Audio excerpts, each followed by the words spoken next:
In today's video, we'll customize graduation cookies to make it personal for your grad. Hi, I'm Leslie with Leslie's Cookies and Treats, and if you love decorating sugar cookies or you want to learn how, you're in the right place. Let's decorate together.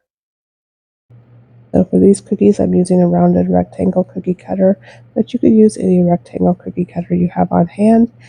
And I'm just going to outline and flood it in with purple icing in about a 15-second consistency. Purple is the school colors for this particular grad that I'm making these for. You just want to outline it and flood it in.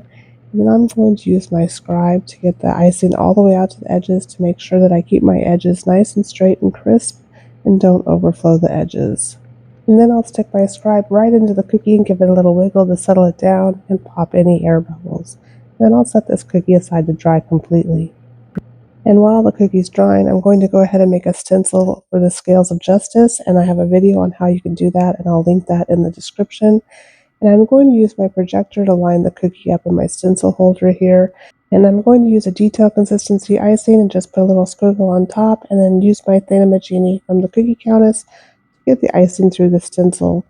And then I'll go ahead and line it up again with my projector to pipe the numbers. Again, I'm using a detail consistency royal icing with a little tiny hole cut in the tip. And I'm just going to touch down and go around the outside edge of these numbers as best I can. My hand does get in the way a little bit, and so I have to be creative on how I hold the piping bag to keep it out of the way of the projector. If you don't have a projector, there are other ways you can transfer the design onto your cookie, and I'll leave that link in the description. I'm just going to go ahead and slowly go around the number and outline it, and then I don't like my outline to show, so I'm going to immediately take a flood icing and fill in my number 2, and I'll use a scribe to settle it down. I'm going to repeat this process for the rest of the numbers. So touching down and lifting my piping bag up slightly, I'll go around the inside of the U, go across at the top, touching down at each corner, and then again slowly going around the outside edge of the U and touching down and stop squeezing when I get to the end. And then I'll flood it in with my flood consistency icing. And I guess that's not really a U, it's supposed to be a 0 for 2025. But my husband said 2U25, and now I just can't stop seeing that. So one more time, we're going to outline the 2, and I've sped the video up here because you've already seen it a couple of times.